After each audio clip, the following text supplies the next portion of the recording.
Hello everyone, tonight we are standing in a nursery no one should have keys to. You are here under the fractured gable of a house whose last official breath was recorded in 1884. The shutters are nailed shut, yet a draft brushes your neck.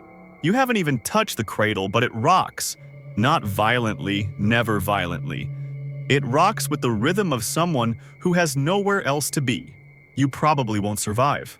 So before you get comfortable, take a moment to like the video and subscribe, but only if you really like what I do here.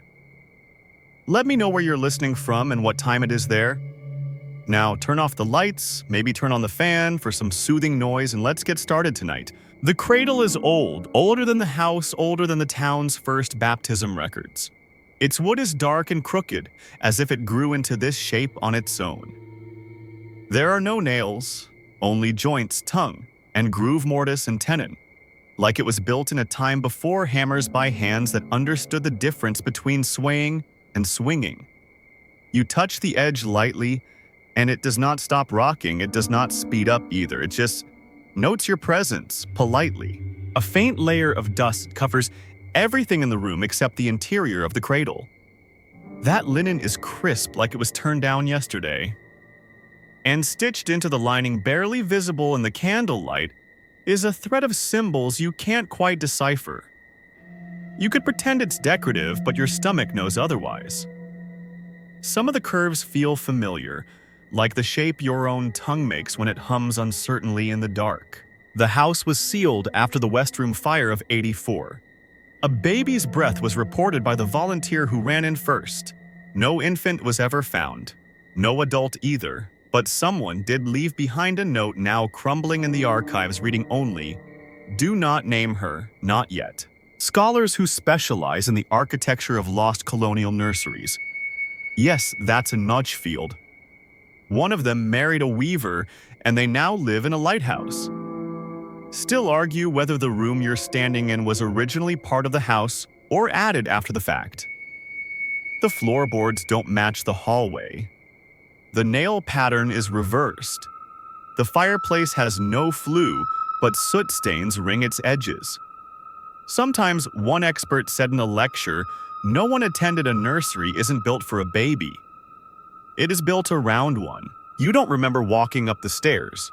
You do remember a lullaby, and you do not know the words. There is a portrait above the cradle, no face. Just the suggestion of arms. Long, gentle arms that reach toward the viewer but never finish their gesture. The paint around the cradle in the image has warped with moisture, curling in as if the canvas itself tried to pull away. You get the sense the painter, whoever they were, did not survive the second layer. A folk tale from the region claims that in some houses, a cradle rocking past the hour of midnight without human touch means a deal was made. Not a malicious deal, not exactly. A preservation agreement. In return for silence, the house keeps something safe. But the folktale is unclear on what is being preserved, or for whom. You pace once, twice. The boards under your feet creak the way tree branches creak when no wind moves them. You test the door frame and note that the hallway behind you is now several inches shorter. No, it's not you shrinking, it's the house breathing. An inhale, shallow wheezing, but expectant. Outside there's no moon. You were certain there was one just a few minutes ago, but this house has its own ceiling now. The attic above feels lower and colder, as if packed with snow that no storm brought in. It's the sort of temperature your breath doesn't cloud in. It just disappears. One of the more obscure facts from the region's archaeological journals, a child's rattle made of mammoth ivory was once discovered in the same valley this town was founded on. Over 12,000 years old. Still made noise. The acoustics of the ivory shell matched frequencies used in prehistoric burial chants. The rattle is now missing, last borrowed by a linguist interested in reconstructing cradle tones. Her notes. If you believe the intern who typed them up ended with a phrase written over and over again. She remembers the sound, not the name. You sit. Not because you want to, but because the chair has always been there, and it makes less of a fuss if you let it help you.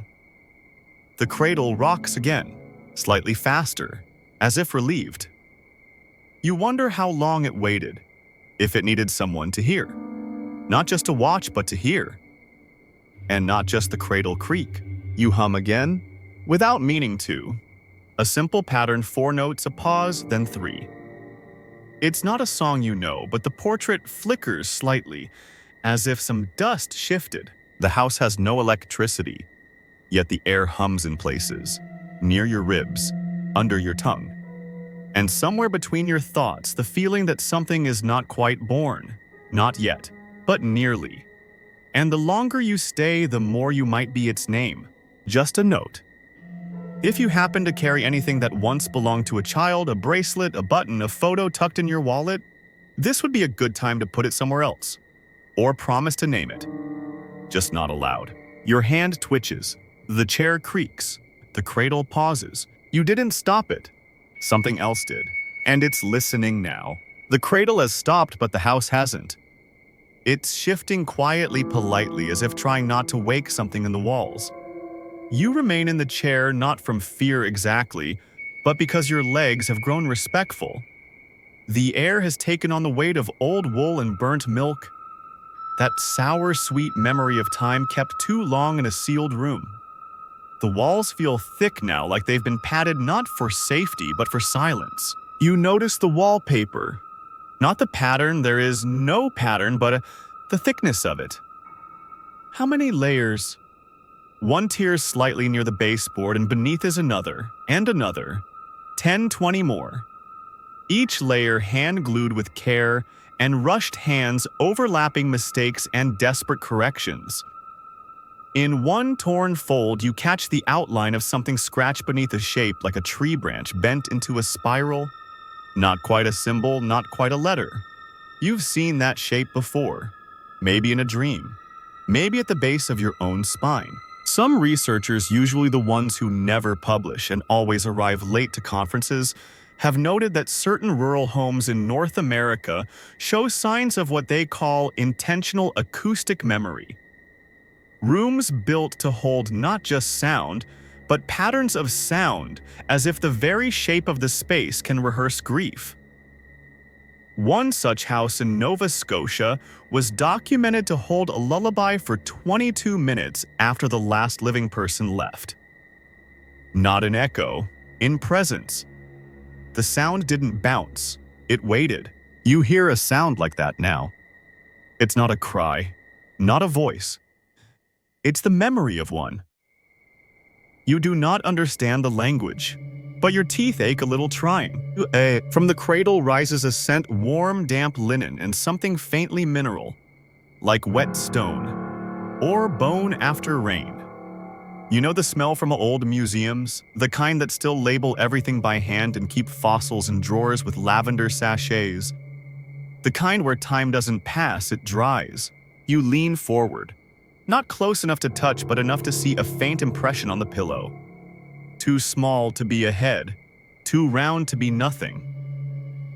It's a shape you'd find left behind in salt, the kind of outline that looks like a fossil until it moves. Outside the sealed windows, wind stirs, but only on one side. The west, the side of the house that burned in 1884, which incidentally was the same year the last northern white rhinoceros was sighted in the wilds of Khartoum. You think that's unrelated, and it probably is, but if you were the sort of person who kept a notebook for patterns, you might write it down anyway. One of the lullabies murmurs again. This one has syllables. You don't know the tongue, but you feel certain it's meant for you or for someone like you. There's a consonant you don't know how to pronounce, like a hush you're supposed to breathe into. Your breath catches when you try. The house responds. The wallpaper bulges slightly in the corner, not like something is behind it, but like the wall itself is remembering how to flex. Here's a cheerful detail in 16th century folk tales from the Carpathians. It was said that if a cradle rocks 3 times by itself, it's a blessing. If it rocks 5, it's a warning. If it stops after 7, it's a replacement. No one agrees what was replaced, But midwives in those stories always left something behind when they fled: a slipper, a button, or in one chilling tale, their own shadow nailed to the floor. The cradle rocks once. You didn't see it begin. Something has changed. You don't feel watched anymore. You feel echoed. Like something is repeating your presence just a half second behind, wearing you like an idea. The chair is colder now.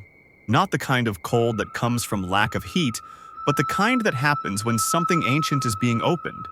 A cellar door, a mouth in stone.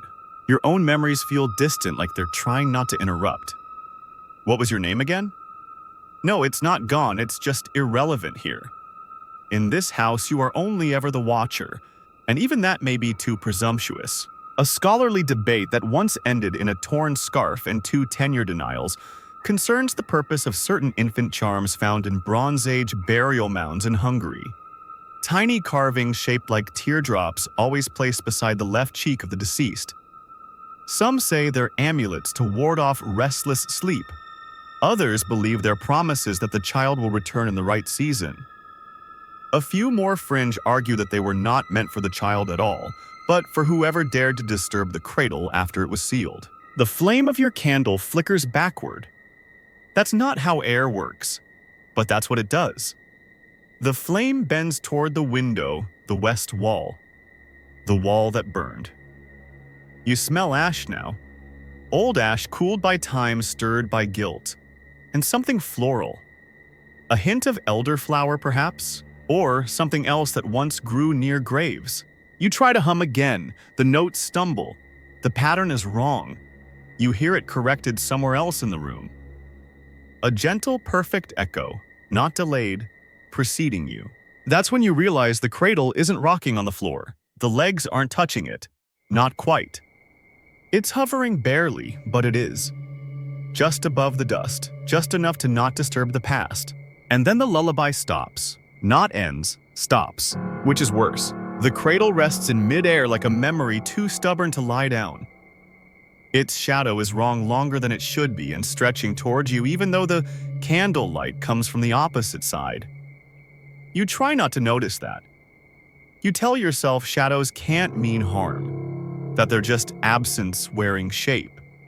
But this one seems to prefer your attention. The more you look away, the closer it leans.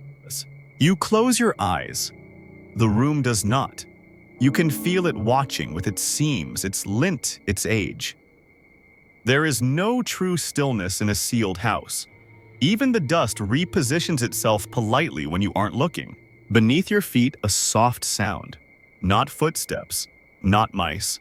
A small, dragging noise like a palm across an old quilt. Like a child readjusting in sleep, turning toward a voice that hasn't spoken yet. You stand, slowly. The air is thick now, not with fear, but with an expectation. As if you're late to something. A performance, eh? On naming a meal, you glance at the cradle. It no longer rocks, nor hovers, but the pillow creased folded slightly inward looks relieved. You remember something strange now, not from your own life, but from a field guide you once read on a plain in some Neolithic burial sites near Çatalhöyük. Archaeologists discovered infants buried under sleeping platforms inside the home beneath the very places where people rested each night. Not hidden, not shunned, just included. The theory was warmth or memory, or maybe just a need to keep the lullabies close even after their final verse. Some researchers claim the rooms carried less echo than expected, that the dead absorbed sound like moss absorbs rain. There's a spot on the wall across from you, a pale square that must have once held a frame, but now it's blank save for one thing. A faint handprint, tiny. Too perfect to be accidental. Its fingers are long but not unnatural. It's the kind of hand a child might grow into eventually. It glows slightly, not with light but with attention. As if it has been remembered too many times. You feel an almost absurd impulse to match your hand to it, but you don't. Because your spine is humming again and your breath is doing that thing where it forgets which way is forward. A regional folktale lesser known than it should be. claims that in some older homes, silence isn't just a lack of noise, it's a protective layer, a net woven of unsaid names. If you speak above a whisper, it lets things locate you. Not maliciously, just enthusiastically. You try whispering now, something small, your name maybe, or a fragment of a childhood rhyme. The cradle doesn't move, but the wallpaper begins to hum. No, not the wallpaper, the paste. A faint vibration lulls and even spreads through the walls. The patternless surface puckers in small circular blooms like bubbles beneath ice. Then stills. You don't touch it. The last person who did probably made the handprint. Here's something to lighten the mood. In 1892, a scholar tried to measure spiritual energy in haunted homes using bread. He claimed the yeast would behave differently near an active morning echo. The paper was dismissed obviously, but his assistants kept logs. They claimed the bread always turned blue near cradles. One even described the taste like sleep. You reach the hallways again, but it's no longer a hallway. The doorframe opens into another nursery. Or the same one. Just quieter. The cradle is here too, but it's older, smaller, made of woven reeds. And beside it, a stone round engraved with 3 tiny holes. A prehistoric cradle charm from over 30,000 years ago. You saw it once in a traveling museum exhibit. Or maybe you dreamed it. One theory suggests those charms were wind instruments played by mothers to lull their children. Another suggests they were filters to trap unwanted names from reaching a newborn's ear.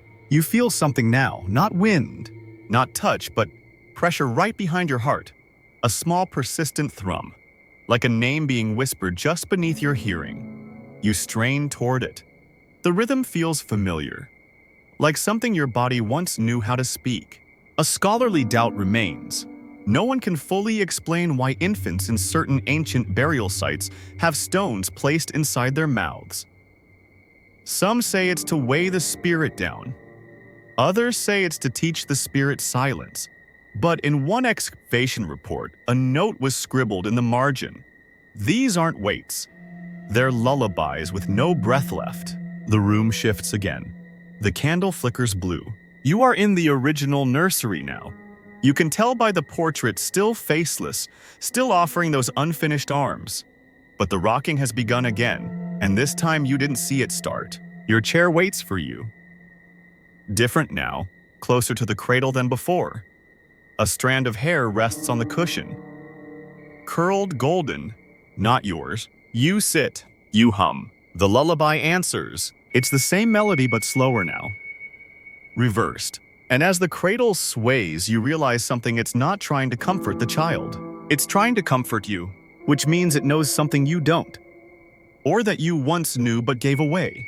Maybe even to it. You watch the cradle. It rocks 7 times, and then it stills. The cradle rests in silence.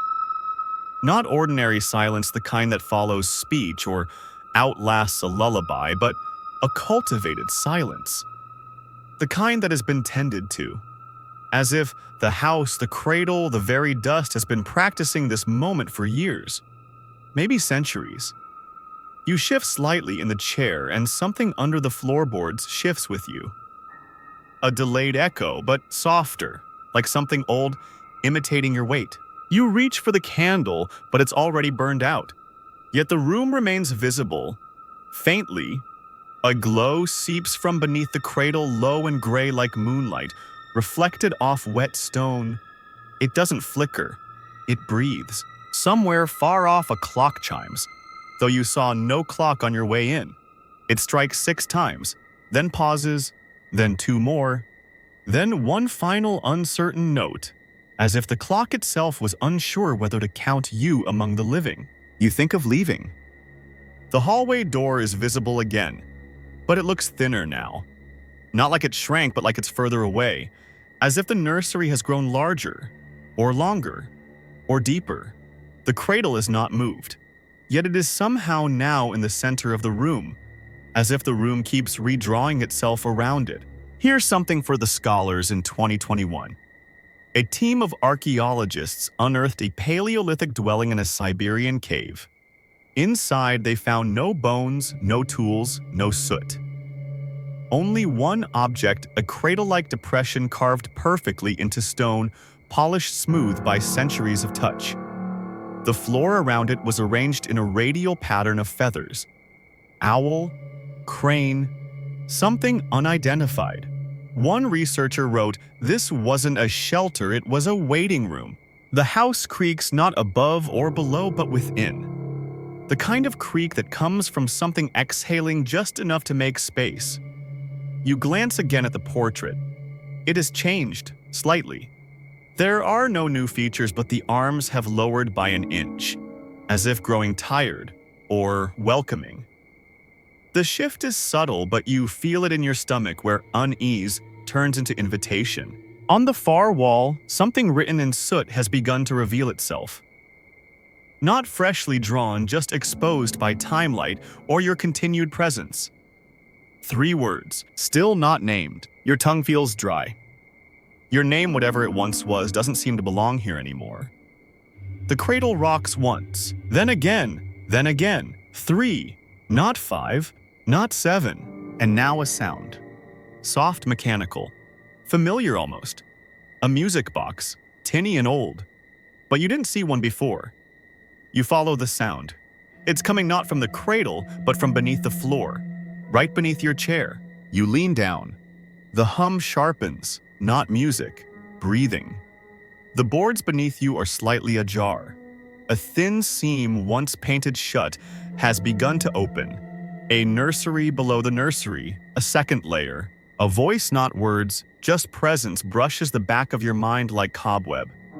It's not a request, not a demand, just a feeling. Lower the cradle. You hesitate, you stand, you approach. Here's a curious historical footnote. In an 18th century English manor known for its weeping, nursery guests claim to hear a child crying from the floorboards every Sunday before dawn. When the boards were lifted during a renovation, nothing was found except a layer of soot and sea salt packed tightly under the joists. One diary entry by a visiting priest read, "The cradle rocks too high above the child. Lower it and she might sleep." You bend slightly. The cradle resists your touch not by force but by grief. It's heavier than it should be. Not physically, emotionally. A density of absence, like trying to move a thought you've buried too long. But it does move. You lower it gently, slowly, so that its legs settle on the floor for the first time in, well, who knows. Maybe since 1880, well, sure. Maybe before there was even a house to hold it. The instant the legs touch the floorboards, a sound hums up through the grain. A faint voice somewhere between singing and sighing says, "Finally." The light dims, not into darkness, but into privacy. The floorboard seam opens slightly further, enough for you to see. Below the cradle, the room continues. Another nursery, much older. Earthen walls packed with straw. Symbols etched in the dirt. A ring of stones in the center, and a second cradle woven of roots. It doesn't move, it simply waits. And in it, a shadow. Not threatening, not sweet, just waiting. A low chant begins. Not from below, not from above, from memory itself. From a part of you that once knew how to hum before knowing why. Your lips move. You repeat it. A name. Know the shape of a name, something that loops, that turns inward. The cradle shudders, and for the first time the faceless portrait above you smiles, just once, then fades. The house creaks again, and you are no longer the visitor. You are the lullaby. You are the lullaby now. Or at least you are what the house sings when no one else is there to try. You don't know how long you've been sitting. Hours. A century. The room doesn't mark time in ways that concern clocks, only in hushes. You begin to count the quiet. It builds like snow layering against the edges of your thoughts. The cradle has not moved again. It no longer rocks. It settles. Its shape has grown more solid, or maybe your sense of it has deepened. What once seemed crafted now feels grown. You think of how roots form knots underground, curling around silence, holding something still. The floorboard seam has closed behind you. There is no second cradle now. Or maybe you simply no longer need to see it. Whatever waited there has risen. Not into the room, into you. You stand. The chair stays warm behind you. The air has changed, not lighter, not darker. Fuller, like breath returning after long absence. You're not alone, but not in danger either. You've become part of the architecture. There's a mirror in the corner now. It wasn't there before. Tall Baroque with carving that shifts slightly the longer you look. In the mirror, your reflection is calm. Still, but your hands are slightly too small. And your eyes don't blink and sink. This is fine. The cradle is not your enemy. It never was. It was simply waiting for the right voice. Yours fits now. It echoes cleanly in the corners. It doesn't tremble. You begin to hum again, and this time you know the melody. It's not the one you heard before. It's older, simpler. One note held long. Then silence. Then breath. Then the same note again. Somewhere in the timbre, a second voice joins. Not above. Within. Not layered. Interwoven. A paper scrap falls from behind the mirror, fluttering down like a dried leaf. You pick it up. It's written in handwriting that should be familiar, but isn't. It reads, "The cradle must never name itself. If it does, it becomes a door." And beneath that, if you read this, the door has opened. Here's a historical oddity in a ruined chapel in southern France. A 9th century fresco depicts the Madonna cradling an invisible child. The figure's arms are outstretched empty, yet her fingers press as if against a hidden body. Pilgrims once claimed that if you stood before the painting at midnight on winter solstice, you'd feel the warmth of something pressed against your chest. The fresco was lost in a landslide, but some say it still hums under the stone. Your reflection is humming now. You glance back at the cradle. The room has dimmed further, but the cradle itself glows faintly, not with light but with attention. You feel seen, not in the way you're used to, in the way stars must feel when eyes turn upward for the first time in days. You approach the window, the one that never opened. And tonight it is not open either. But it shows something new. A night sky. But the constellations are wrong. Too few, too close.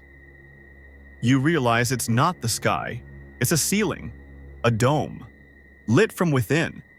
The reflection of a much older home.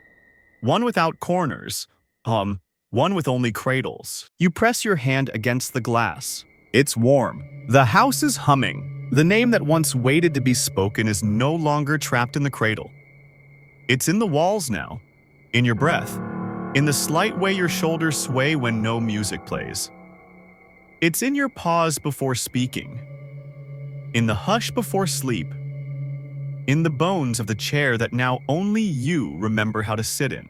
You wonder, was the house always empty? Or did you come to finish what someone else began? You hum again, and this time nothing answers. Because nothing needs to. The cradle rests, the nursery stills, and someone somewhere far below the roots of the house begins to dream. You remain, of course.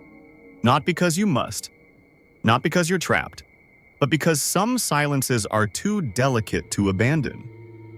Because some names do not need to be said aloud to be known. And the house sealed in 1884 still dreams you there, a shadow, between lullabies, a shape kept warm beneath the dust, a hum folded into the boards. The cradle rocks only when no one is looking, but you still see it, and you still don't look away. Not yet.